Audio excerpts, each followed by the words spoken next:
যদি আপনি একবার এমন একটি ইনজেকশন পেয়ে যান যেটা নিলে আপনি 50 বছরের বৃদ্ধ থেকে 16 বছরের যুবক বা যুবতী হয়ে যাবেন, আপনি কি সেই ইনজেকশন নিয়ে আবার যৌবনকাল ফিরে পেতে চাইতেন?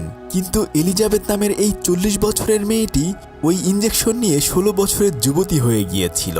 তবে পরবর্তীতে তার এই যুবতী হওয়ার লোভ যে তাকে কি করেছিল সেটা জানলে আপনিও অনেক ভয় পেয়ে যাবেন। এমনই অসাধারণ একটা কনসেপ্ট নিয়ে নির্মিত দ্য সাবস্ট্যান্স মুভির গল্প আজকে আপনাদেরকে শোনাবো। তো চলুন গল্পটি শুরু করা যাক। এলিজাবেথ নামের এই মেয়েটি পৃথিবীর সেরা একজন সেলিব্রিটি। দেশ থেকে বিদেশ পর্যন্ত সব জায়গায় তার সুনাম ছড়িয়ে রয়েছে। তার নামে এলিজাবেথ স্পার্কল সড়কের নামও দেয়া হয়েছে। এভাবেই অনেকটা বছর পেরিয়ে যায়। তার বয়সটাও এখন বেড়ে গিয়েছে, আর আস্তে আস্তে করে মানুষজন তার নামটাও ভুলে যেতে শুরু করেছে। তবে এখনও সে একটা কোম্পানির মডেল হিসেবে কাজ করে। সে আরও অন্যান্য মডেলদেরকে প্রশিক্ষণ দিয়ে ওয়াশরুমের দিকে রওনা দেয়। কিন্তু মেয়েদের ওয়াশরুম বন্ধ হওয়ার কারণে কোনো উপায় না পেয়ে সে ছেলেদের ওয়াশরুমেই ঢুকে পড়ে। আর ঠিক তখনই তাদের কোম্পানির ম্যানেজারও ফোনে কথা বলতে বলতে ওই ওয়াশরুমের ভেতরে যায়। সে তখন ফোনের ভেতর কাকে যেন বলছিল, এই বুড়ো মহিলাকে নিয়ে আমাদের কোম্পানি আর চালানো সম্ভব নয়। তাছাড়া এখন তার বয়স হয়ে গিয়েছে। আমার তো 16 থেকে 20 বছরের আরও যুবতী মেয়ে প্রয়োজন। এখন মানুষজন আর ওই আগের মডেল এলিজাবেথকে পছন্দ করে না, তাই যত তাড়াতাড়ি সম্ভব নতুন কোনো মডেল নিয়ে আসার জন্য। এলিজাবেথ ওয়াশরুমের ভেতর থেকে এসব কথাই শুনছিল। সে বাইরে বের হয়ে আয়নার দিকে তাকিয়ে তার চেহারা দেখতে থাকে। আগে কত মানুষই না তার জন্য পাগল ছিল, আর এখন বয়সের কারণে তার অবস্থা কেমন হয়ে গিয়েছে। যাই হোক, তার ম্যানেজার তাকে সাফ সাফ জানিয়ে দেয় যে সে আসলে তাকে নিয়ে আর কাজ করতে চাচ্ছে না। সে তখন মন খারাপ করে গাড়িতে করে বাসায় ফিরছিল। তখন সে রাস্তার ধারে দেখতে পায় বিলবোর্ড থেকে তার ছবিগুলো ছিঁড়ে ফেলা হচ্ছে। এসব কিছু দেখতে দেখতে সে বেখেয়ালি হয়ে অ্যাক্সিডেন্ট করে বসে। মানুষজন ধরাধরি করে তাকে হসপিটালে নিয়ে যায়। তবে ভাগ্য ভালো, তার বড় কোনো ক্ষতি হয়নি। ডাক্তার তখন তাকে বলতে থাকে, আমার ওয়াইফও আপনার অনেক বড় একজন ফ্যান। কিন্তু এলিজাবেথ তার নিজের কথা চিন্তা করে কান্না করছিল। ডাক্তার তখন তাকে রিলিজ দিয়ে দেয়। কিন্তু ওখানকার আরেকজন ডাক্তার এসে তাকে পরীক্ষা করে বলে যে আপনার শরীরের সবকিছুই একদম ঠিকঠাক রয়েছে। এই বলে সে তাকে একটা হলুদ রঙের সোয়েটার দিয়ে যায়। সে বাইরে বের হয়ে ওই কাপড়টার পকেটে হাত দেওয়ার সাথে সাথেই একটা কাগজ খুঁজে পায়। সেখানে লেখা ছিল যে এটা আমার জীবন পরিবর্তন করে দিয়েছে। আর ওর ভিতরে দ্য সাবস্ট্যান্স নামের একটা পেন ড্রাইভ সে খুঁজে পায়। এরপর যখন সে বাসায় ফিরছিল তখনই ফ্রেড নামে একজন লোকের সাথে দেখা হয়ে যায়। আসলে অনেক অনেক আগে তারা ক্লাস ফ্রেন্ড ছিল। সে তাকে মনে মনে পছন্দ করত, কিন্তু এলিজাবেথ তো অনেক বড় মডেল হয়ে গিয়েছিল, তাই সে তাকে এই কথা আর কখনোই বলতে পারেনি। তবে সে বলে, আমরা চাইলেই তো আড্ডা দিতে পারি। এই বলে সে তাকে তার ঠিকানা দিয়ে চলে যায়। সে বাড়িতে ফিরে এসে অনেক কৌতূহল নিয়ে সেই পেন ড্রাইভটি ওপেন করে। তার ভেতরে সে দেখতে পায় যে একজন লোক বলছে, আপনি চাইলেই আপনার নিজেকে পরিবর্তন করতে পারবেন। আপনি যেহেতু এখন অনেক বয়স্ক হয়ে গিয়েছেন, তবে আপনার ভেতর থেকেই আরও সুন্দরী এবং যুবতী আরেকজনকে তৈরি করা সম্ভব। তবে মনে রাখবেন, আপনারা দুজন হলেও কিন্তু মানুষ আসলেই একজন। মানে হচ্ছে ওই সাবস্ট্যান্সের মাধ্যমে বৃদ্ধ মানুষ থেকেই আরও একটা ইয়াং মানুষ বানানো সম্ভব। এলিজাবেথ এসব কিছুই পাগলের প্রলাপ মনে করে পেনড্রাইভটি ডাস্টবিনে ফেলে দেয়। সে তখন মন খারাপ করে তার এতদিনের বিভিন্ন পুরস্কারগুলো দেখতে থাকে। কিন্তু তার চেহারা এখন তো তার নিজেরই পছন্দ হচ্ছিল না, তাই সে তার ছবির দিকেই একটা পুরস্কার ছুঁড়ে মারে। এখন সে আবার আগের মতো ইয়াং হতে চায়। এরপর সে ওই পেন ড্রাইভটি কুড়িয়ে এনে তার পেছনে থাকা নম্বরটিতে কল দিয়ে বলে যে আমি এটা অর্ডার করতে চাই। ফোনের অন্য পাশ থেকে একজন লোক তাকে একটা ঠিকানা দিয়ে দেয়। সে জলদি করে তার হাতের মধ্যে ওই ঠিকানাটি লিখে নেয়। সকাল হওয়ার সাথে সাথে সে পত্রিকায় দেখে যে সেই কোম্পানি তাকে বাদ দিয়ে 18 থেকে 30 বছরের মধ্যে নতুন কোনো মডেল খোঁজার জন্য বিজ্ঞাপন দিয়েছে। এটা দেখেই তার মন আরও বেশি খারাপ হয়ে যায়। সে তখন ওই ঠিকানার উদ্দেশ্যে বেরিয়ে পড়ে। ওখানে গিয়ে সে আসলে কিছুই দেখতে পায় না, তবে সে ওখানে একটা কার্ড পাঞ্চ করার জায়গা খুঁজে পায়। কার্ড পাঞ্চ করার সাথে সাথে একটা দরজা খুলে যায়। সে তখন অন্ধকারে ওই দরজার ভিতরে গিয়ে একটু একটু ভয় পেতে থাকে। আর একটু হাঁটার পরে সে সাদা রঙের অনেক সুন্দর একটা রুম দেখতে পায় এবং সেখানে অনেক অনেক লকারের নাম্বার লেখা ছিল। এরপর সে 503 নম্বর লকারটি খুঁজে পায় এবং সেখান থেকে একটা পার্সেল নিয়ে বাসায় চলে আসে। ওটা খুলে ভেতরে সে দেখতে পায় যে একটা বোতলের ভেতরে সবুজ রঙের কিছু লিকুইড ওষুধ সহ খাবার রয়েছে। আর এটা কিভাবে ব্যবহার করতে হবে সেটার অনেকগুলো নির্দেশনাও রয়েছে। যখন তার পুরনো বডি ঘুমন্ত অবস্থায় থাকবে তখন তার নতুন বডিটা সাধারণ মানুষের মতোই হাঁটাচলা করতে পারবে। আবার নতুন বডিটা যখন ঘুমন্ত অবস্থায় যাবে তখন সেই পুরনো বডিটা জাগ্রত থাকবে। মানে হচ্ছে একই সাথে দুটো বডি কখনোই কাজ করবে না। আর এভাবে এই সার্কেলটা 7 দিন করে করে হবে। এই সময়টাতে সে বাইরের কোনো খাবার খেতে পারবে না, বরং তার পুরনো শরীরের ব্যাকবোন থেকে সিরিজের মাধ্যমে একটা লিকুইড বের করে নিজের শরীরে ঢোকাতে হবে। এই সমস্ত শর্ত মেনে নিয়ে সে ওয়াশরুমের ভেতরে গিয়ে নিজের শরীরে সেই মেডিসিনটা ইনজেক্ট করে দেয়। আর এর অল্প কিছুক্ষণ পরেই তার মাথা ঘুরতে শুরু করে। সে ধপাস করে ফ্লোরের উপরে পড়ে যায়। তার শরীরের ভেতরে অদ্ভুত রকমের একটা পরিবর্তন হতে শুরু করে। হঠাৎ করেই তার চোখগুলো একটা থেকে দুটো হয়ে যায়। আর এর কিছুক্ষণ পর তার শরীরের ভেতর থেকেই আরও একটা মানুষ বেরিয়ে আসে। সে দেখতে অনেকটা সুন্দরী ছিল এবং তার বয়সটাও মাত্র 18 বছরের মতো হবে। নিজেকে এত সুন্দর দেখতে পেয়ে এলিজাবেথের তো বিশ্বাসই হচ্ছিল না। তাই সে আয়নার খুব কাছে গিয়ে নিজেকে বারবার দেখতে থাকে। কিছুক্ষণ পরে সে খেয়াল করে যে তার পুরনো শরীরটা ফ্লোরের উপর পড়ে রয়েছে। এরপর সে তার পুরনো বডিটাকে ভালো করে সেলাই দিয়ে রেখে দেয়। তবে এভাবে রেখে দিলে তো চলবে না, তাই সে ফ্রিজের ভেতর থেকে 7 দিনের খাবার বের করে তার পুরনো বডির ভেতরে ইনজেক্ট করে রাখে এবং তার নিজের জন্য ওই শরীরের ভেতর থেকে 7 দিনের খাবার সংগ্রহ করে নেয়। তারপর সে গোসল টোসল করে একদম ফিটফাট হয়ে আয়নার সামনে গিয়ে দাঁড়ানোর সাথে তার নাক দিয়ে রক্ত পড়তে শুরু করে। আর তখনই তার মনে পড়ে যে সে তো আজকের খাবার খায়নি। এরপর সে ওখান থেকে 1 দিনের খাবার নিজের শরীরে ইনজেক্ট করে নেয়। তারপর সে অনেক কনফিডেন্টের সাথে সেই কোম্পানিতে মডেল হওয়ার জন্য অডিশন দিতে চলে যায়। বিচারকরা এত সুন্দর মেয়ে দেখে প্রথমবারেই তাকে ওই কোম্পানির জন্য নিয়ে নেয়। এলিজাবেথ তো তখন অনেক বেশি খুশি ছিল, কেননা তার বস তো জানেই না যে এটা আসলে সে নিজেই। তার বস তখন তার সাথে একটা চুক্তি করে ফেলে। নতুন এলিজাবেথ তার বসকে বলতে থাকে, আমি সবসময় কাজ করতে পারবো, তবে 1 সপ্তাহ কাজ করার পরে আমাকে আরও 1 সপ্তাহ ছুটি দিতে হবে, কেননা সেই সময়টাতে আমি আমার অসুস্থ মায়ের দেখাশোনা করব। তার বস তখন তার এই প্রস্তাবে রাজি হয়ে যায়। সে তখন খুশি মনে বাড়িতে ফিরে আসে। প্রতিদিন সে ওই খাবার নিজের শরীরে ইনজেক্ট করে মডেলিংয়ের জন্য চলে যায়। কয়েকদিনের মধ্যেই সারা শহর জুড়ে এখন প্রতিটা বিলবোর্ডে তার নিজের ছবি ছড়িয়ে পড়ে। সে তার এই নতুন জীবন অনেক বেশি উপভোগ করতে থাকে। আপনি চাইলে এখন ঘরে বসেই গেম খেলে টাকা ইনকাম করতে পারবেন, যেমন সুইট বানা যাও কিংবা এভিয়েটর। এইসব গেম খেলে যদি আপনি জিততে পারেন তাহলেই টাকা ইনকাম করতে পারবেন। সেজন্য অবশ্যই আপনাকে রেজিস্ট্রেশন করতে হবে। রেজিস্ট্রেশন করার সাথে সাথে আপনি প্রায় 35,000 টাকার মতো বোনাস পেয়ে যাবেন। আর সেই সাথে আইফোন জেতারও সুযোগ রয়েছে। আপনার জেতা টাকা আপনি বিকাশ, নগদ এবং রকেটের মাধ্যমে খুব সহজেই তুলতে পারবেন। সেজন্য অবশ্যই আমার দেয়া প্রোমো কোডটি ব্যবহার করুন। আর যে কোনো সমস্যার জন্য মোস্ট বেডে 24 ঘন্টা 7 দিন কাস্টমার সাপোর্ট তো রয়েছেই। এখনই জলদি করে পিন করা লিংকে গিয়ে রেজিস্ট্রেশন করে ফেলুন। 7টা দিন পেরিয়ে যাওয়ার পরে সে আবার তার পুরনো বডিকে জাগিয়ে তোলে। পরদিন সকালবেলা সে তার কোম্পানিতে যাওয়ার সাথে সাথে তার বস তাকে বলতে থাকে যে এখন তোমাকে আর আমাদের প্রয়োজন নেই, আমরা অনেক সুন্দরী একটা মডেল পেয়ে গেছি। এই বলে সে তার সমস্ত জিনিসপত্র তার হাতে ধরিয়ে দেয়। সে বাড়িতে ফিরে এসে আবার সেই কোম্পানির একটা পার্সেল খুঁজে পায়। যেহেতু 7 দিনের খাবার শেষ হয়ে গিয়েছে, তাই সে আবার সেখানে নতুন খাবার আনার জন্য যায়। 7 দিন পার হওয়ার সাথে সাথে সে আবার তার নতুন শরীরকে জাগিয়ে তোলে। এতটা দিন পর আবার সে নতুন শরীরে আসতে পেরে অনেক বেশি খুশি ছিল। কিন্তু এভাবে ঘরের মেঝেতে তার পুরনো শরীর পড়ে থাকলে যে কোনো সময় বিপদ হতে পারে, তাই সে দেয়াল ভেঙে একটা জায়গায় তার পুরনো শরীর রাখার ব্যবস্থা করতে থাকে। আসলে দেয়াল ভাঙার কারণে অনেক বেশি শব্দ হচ্ছিল, তাই তার প্রতিবেশী চিৎকার করতে করতে এসে তার দরজায় ধাক্কা দিতে থাকে। কিন্তু সে যখন দরজা খুলে এত সুন্দর মেয়ে দেখেই তো বেচারা একদম গলে যায়। নতুন এলিজাবেথ তখন বলে যে আসলে এই বাসায় যে মহিলা থাকতো উনি চলে গিয়েছে, আমি এখানকার নতুন ভাড়াটিয়া, আমার নাম সু। তখন ওই লোকটি তাকে কিছুই বলে না, এমনকি বলে যে আমি তো আপনার প্রতিবেশী, তাই যে কোনো সময় যে কোনো প্রয়োজন হলেই অবশ্যই আমাকে নক করবেন। এরপর সে তার নিজের বডিটাকে টেনে সেই নতুন রুমের ভেতরে রেখে দেয়।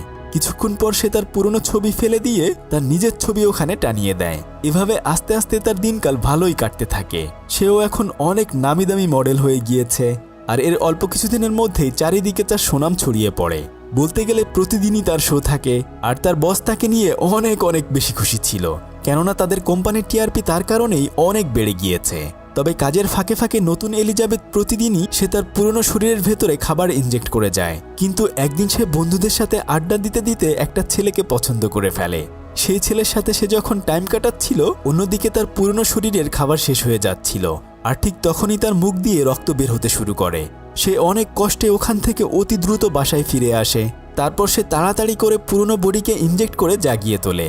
সে বাইরে এসে দেখতে পায় যে নতুন এলিজাবেথ এই পুরো বাসাটা একদম নোংরা করে রেখেছে। তবে হঠাৎ করে সে খেয়াল করে যে তার ডান হাতের একটা আঙ্গুল নষ্ট হয়ে গিয়েছে। এটা দেখেই সে অনেক বেশি ভয় পেয়ে যায়। তারপর সে দ্রুত করে বেসিনে গিয়ে বারবার হাত ধুয়েও সেটা সে ঠিক করতে পারে না। কোনো উপায় না পেয়ে সে তখন ওই কোম্পানিকে কল করে যেখান থেকে সে ওষুধগুলো এনেছিল সে তাদেরকে বলতে থাকে, আমার ভুলের কারণে কয়েক ঘন্টার জন্য মেডিসিন নিতে পারেনি, সেজন্য আমার হাতের একটা আঙ্গুল নষ্ট হয়ে গিয়েছে। এটা কি কোনোভাবে ঠিক করা সম্ভব? অপর পাশ থেকে তখন একজন লোক বলতে থাকে, আপনি আর নতুন আর একটা শরীর দুটো আলাদা মানুষ নয়, দুটো একই মানুষ। তাই আপনি যখন নতুন শরীরে কোনো ভুল করবেন সেটা আপনার পুরাতন শরীরেও প্রতিফলিত হবে, আর যা হয়ে গিয়েছে তা আর কখনোই ঠিক করা সম্ভব হবে না। যাই হোক, সে আর কোনো উপায় খুঁজে পায় না। যখন সে তার ঘর পরিষ্কার করছিল আর ঠিক তখনই তার দরজায় কলিং বেল বেজে ওঠে। দরজার কাছে গিয়ে সে দেখতে পায় যে তার সেই প্রতিবেশী তাকে ডিনারের জন্য ইনভাইট করার জন্য এসেছে। তবে সে তো এখন দরজা খুললেই ধরা খেয়ে যাবে, তাই সে আর তখন দরজা খুলে না। ঘরের ভিতরে এসে সে দেখতে পায় যে তার নতুন শরীর এখন অনেক বড় মডেল হয়ে গিয়েছে এবং টিভিতে সবসময় তাকেই সে দেখতে থাকে। নিজেকে এভাবে দেখে সে একটু একটু খুশি হয়। এরপর সে আবার সেই ঠিকানায় চলে যায় নতুন খাবার নিয়ে আসার জন্য। সে তার খাবার নিয়ে এসে একটা রেস্টুরেন্টের ভেতরে খেতে বসে, আর ঠিক তখনই সে একজন বৃদ্ধ লোককে দেখতে পায়। ওই বৃদ্ধ লোকটি তাকে জিজ্ঞেস করতে থাকে, কি আপনার নতুন শরীর কি আপনাকে এখনো খেয়ে ফেলতে শুরু করেনি, আর আপনার শরীরে কি কোনো ধরনের পরিবর্তন হচ্ছে কিনা? কিন্তু এলিজাবেথ আসলে তার কোনো কথাই বুঝতে পারে না। এই বৃদ্ধ লোকটি আসলে সেই হসপিটালের যুবক ডাক্তারই ছিল। এলিজাবেথ তখন এই কথা শুনে ওখান থেকে ভয়ে ভয়ে খুব দ্রুত করে বেরিয়ে চলে আসে। সে যখন বাসায় ফিরছিল আর ঠিক তখনই নতুন এলিজাবেথের বয়ফ্রেন্ডের সাথে তার দেখা হয়ে যায়। কিন্তু ওই ছেলেটা তাকে তো আর চেনে না। ছেলেটা তাকে বৃদ্ধা মহিলা বলে গালি দিয়ে ওখান থেকে চলে যায়। সে বাসায় ফিরে এসে চারদিকে নতুন এলিজাবেথের পোস্টার দেখে। একটু একটু তখন সে হিংসা করতে থাকে। এরপর সে ফ্রেড নামের সেই স্কুল ফ্রেন্ডকে কল দিয়ে বলে যে আজকে রাতে তুমি ফ্রি থাকলে তাহলে তোমার সাথে ডিনার করা যাবে। তখন ওই লোকটিও রাজি হয়ে যায়। তাই সে রাতের বেলায় সেজেগুজে ডিনার করার জন্য বাইরে বের হতে চায়। আর ঠিক তখনই সে নতুন এলিজাবেথের ছবিগুলো দেখে বারবার নিজেকে ছোট মনে করতে থাকে। সে তখন নিজের চেহারা নিয়ে একদমই সন্তুষ্ট ছিল না, তাই সে বারবার মেকআপ করেও নিজেকে সুন্দর বানাতে পারে না। এরপর সে মন খারাপ করে আর রাতের বেলায় সেই লোকটির সাথে দেখা করতে যায় না। এভাবে আরও 7টা দিন পেরিয়ে যায়। এখন তার নতুন শরীর আবার ঠিক হয়ে গেছে, তাই সে আবার নতুন করে মডেলিং করার জন্য চলে এসেছে। যখন সে অডিশন দিচ্ছিল আর ঠিক তখনই তার শরীরে একটা টিউমারের মতো জিনিস দেখা যায়। এটা দেখেই তো কোম্পানির লোকজন প্রোগ্রাম কাট করে দেয়। এরপর তারা ভিডিওতে বারবার দেখতে চেষ্টা করে যে আসলে কি হয়েছে। তবে তখন নতুন এলিজাবেথ তো বুঝে ফেলে অবশ্যই কিছু একটা হয়েছে, তাই সে দ্রুত করে ওয়াশরুমে চলে যায় এবং সে তার শরীরে টিউমারের মতো একটা জিনিস খুঁজে পায়। তার শরীরের ভেতর থেকে ওটা সে বের করলে দেখতে পায় যে এটা আসলে চিকেনের একটা লেগ পিস ছিল। আসলে পুরনো এলিজাবেথ গত 7 দিন ডিপ্রেশনে থেকে থেকে শুধু টিভি দেখেছে এবং এই সমস্ত খাবার খেয়েছে। সে তখন দ্রুত করে ওখান থেকে বাড়িতে চলে আসে এবং সেই কোম্পানিকে কল দিয়ে বলতে থাকে যে আমার পুরনো শরীর এসব কিছু 7 দিনে করেছে। তখন ওই কোম্পানির লোক বলতে থাকে, ওই পুরাতন বডি আর আপনি দুজনে একই মানুষ, তাই আপনাদের দুজনকেই ভালোভাবে চলতে হবে। নতুন এলিজাবেথ এবার পুরাতন এলিজাবেথের উপর রাগ করতে থাকে। পরদিন সকালবেলা সে অফিসে গেলে দেখতে পায় যে ক্যামেরাম্যানরা চলে গিয়েছে আর তাদের সকালবেলা শোটাও ক্যান্সেল হয়ে গেছে। তখন সে তার বসকে গিয়ে জিজ্ঞেস করে যে তাকে কেন বাদ দেওয়া হয়েছে। তখন তার বস বলে, আসলে তুমি এত সুন্দর যে আমরা চাচ্ছি এখন শুধু সকালবেলাই নয় বরং সারাদিনই তোমাকে দিয়ে শো করাবো। এটা শুনে নতুন এলিজাবেথ অনেক বেশি খুশি হয়ে যায়। তবে এই শোটি করার জন্য অবশ্যই আমাদের 7 দিনের বেশি সময় লাগবে। নতুন এলিজাবেথ তার এই নতুন শরীরের প্রতি লোভে পড়ে যায়।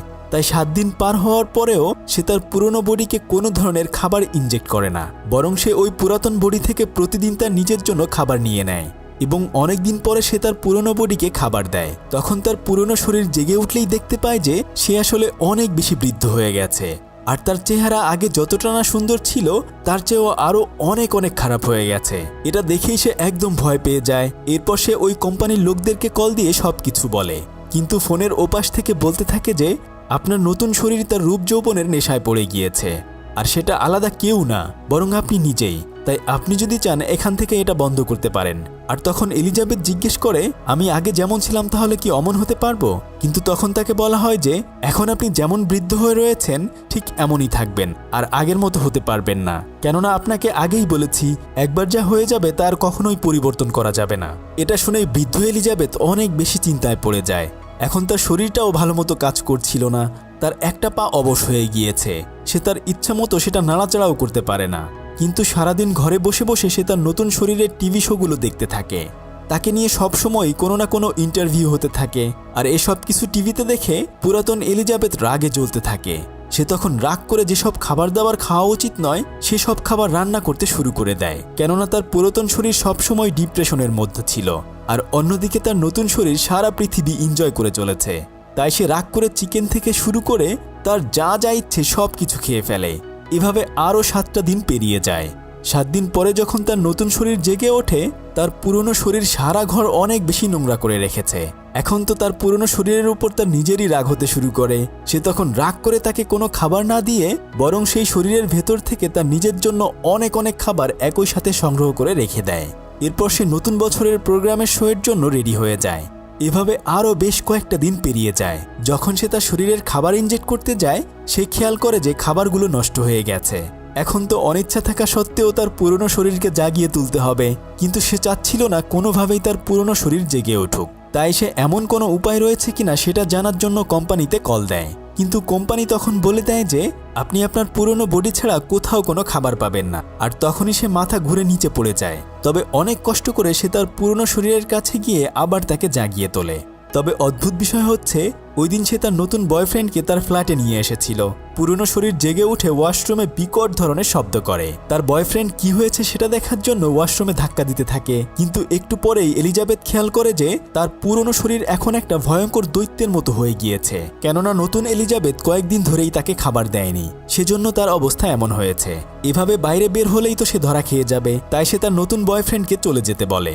বেচারা তো বড় মানুষের এমন কণ্ঠ শুনে ওখান থেকে ভয়ে পালিয়ে যায়। অনেক কষ্ট করে বাইরে বের হয়ে সে কোম্পানিকে আবার কল দিয়ে বলতে থাকে, আমি নিজেকে এখানেই বন্ধ করতে চাই। তখন ওই কোম্পানির লোক বলে, আপনি কিন্তু এখন যেমন রয়েছেন সারা জীবন এমনই থাকবেন, আর আগের শরীর ফিরে পাবেন না।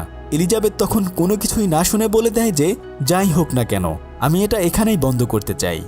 তখন ওই কোম্পানির লোক বলে, আপনি তাহলে সেই ঠিকানায় চলে এসে এটা শেষ করার জন্য আরও একটা ইঞ্জেকশন নিয়ে যান। পুরাতন এলিজাবেথ তখন ওখানে চলে যায় সেটা আনার জন্য। সে ওই ওষুধ নিয়ে বাড়িতে ফিরে এসেই রাগে দুঃখে তার নতুন শরীরকে টেনে বাইরে বের করে আনে। এরপর সে টার্মিনেশন কিট ওই শরীরের ভেতরে ইনজেক্ট করে দেয়। কিন্তু তখনই তার মনে পড়ে যায় যে নতুন বছরের শো হলে সে আরও অনেক বেশি পরিচিতি পাবে। আর তার ঘরের ভেতর সে একটা গোলাপ ফুলের বুকি দেখে সিদ্ধান্ত নেয় যে সে তার নতুন শরীরকে আবার জাগিয়ে তুলবে। তাই সে ওই টার্মিনেশন কিট অর্ধেক শেষ করার পরে আবার নতুন শরীরকে জাগিয়ে তোলে। এখন দুজন জেগে ওঠার পর একে অপরকে দেখেই তারা অনেক বেশি ভয় পেয়ে যায়। তখন নতুন শরীর বুঝতে পারে যে তার পুরনো শরীর তাকে মেরে ফেলতে চাচ্ছে।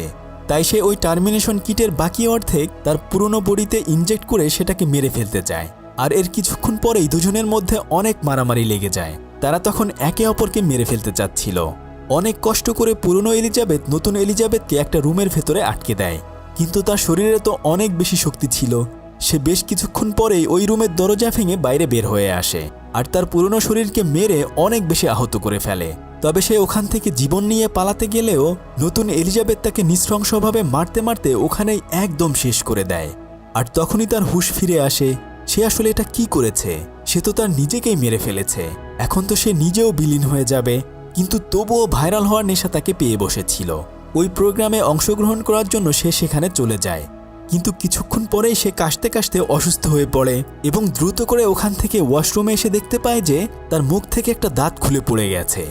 এরপর একে একে তার আরও কয়েকটা দাঁত খুলে যায়। কিন্তু অন্যদিকে তার প্রোগ্রাম শুরু করার জন্য বাইরে থেকে তাকে ডাকতে থাকে। তখন সে মুখ ধুয়ে ওভাবেই বাইরে বের হয়ে আসে এবং তার বসের সাথে দেখা হয়ে গেলে তার বস তাকে বলতে থাকে, দেখো তোমাকে দেখার জন্য কত কত মানুষ এসেছে। কিন্তু সে তখন কোনো ধরনের কথা বলছিল না। সে চুপচাপ করে ওখানে দাঁড়িয়ে থাকে, কেননা সে কথা বললেই তো তার দাঁতগুলো দেখে সবাই এটা বুঝে ফেলবে এলিজাবেথ যে কোনোভাবে এখান থেকে এখন পালিয়ে যেতে চাচ্ছিল। যখন সে লিফটের কাছে আসে তখন সে খেয়াল করে যে তার হাতের নখগুলো খুলে পড়ছে, এমনকি তার কানগুলোও ছিঁড়ে গিয়েছে। তখন তার মনে পড়ে যে সে যদি আবার নতুন করে তার শরীরে সেই মেডিসিন ইনজেক্ট করে নেয় তাহলে তার শরীর থেকেই তো আরও একটা নতুন বডি বের হয়ে আসবে। তাই সে বাসায় ফিরে এসে সেই ইনজেকশনটা নিজের শরীরে ইনজেক্ট করে নেয়। তবে কিছুক্ষণ পর তার শরীর চিরে আরও একটা নতুন শরীর বেরিয়ে আসে। তবে এই শরীরটা দেখতে আসলে সুন্দর ছিল না, বরং ভয়ঙ্কর দৈত্যের মতো ছিল। আসলে সুন্দর হওয়ার নেশা তাকে এমনভাবে পেয়ে বসেছিল যে সে আসলে নিজের হুঁশ জ্ঞান হারিয়ে ফেলেছিল। কিন্তু তবুও সে ওই প্রোগ্রামে পার্টিসিপেট করতে চায়। তাই সে তখন এলিজাবেথের একটা ফটো মাস্ক বানিয়ে সেখানে চলে যায়। কিছুক্ষণ পর প্রোগ্রাম শুরু হওয়ার সাথে সাথে তাকে দেখে তো সবাই অনেক বেশি ভয় পেয়ে যায়। মুহূর্তের মধ্যেই সুন্দর পরিবেশটা একদমই ভয়ঙ্কর হয়ে ওঠে। এরপর একজন সিকিউরিটি এসে তাকে একদম চিরতরের জন্য শেষ করে দেয়। তার সমস্ত শরীর ছিন্ন ভিন্ন হয়ে গেলে তার মাথাটা ঠিক সেই এলিজাবেথ স্পার্কল রোডের উপরে গিয়ে পড়ে। আর এভাবেই সুন্দর হওয়ার নেশা তাকে চিরদিনের জন্য শেষ করে দেয়। আসলে আমরা যেভাবে আছি না কেন, এটাই আসলে সুন্দর। আর প্রকৃতির নিয়মে এই যৌবন থেকে বৃদ্ধ হব, এটাই স্বাভাবিক। তাই সবসময় নিজেকে ভালোবাসুন। নিজেকে ভাইরাল করার জন্য অসুস্থ প্রতিযোগিতায় কখনোই নিজেদেরকে হারিয়ে ফেলা উচিত নয়। এতক্ষণ আপনাদের সাথে ছিলাম আমি সাদি। ফিরছি কয়েকদিনের মধ্যেই নতুন কোনো ভিডিও নিয়ে। ততক্ষণে সবাই ভালো থাকুন। আল্লাহ হাফেজ।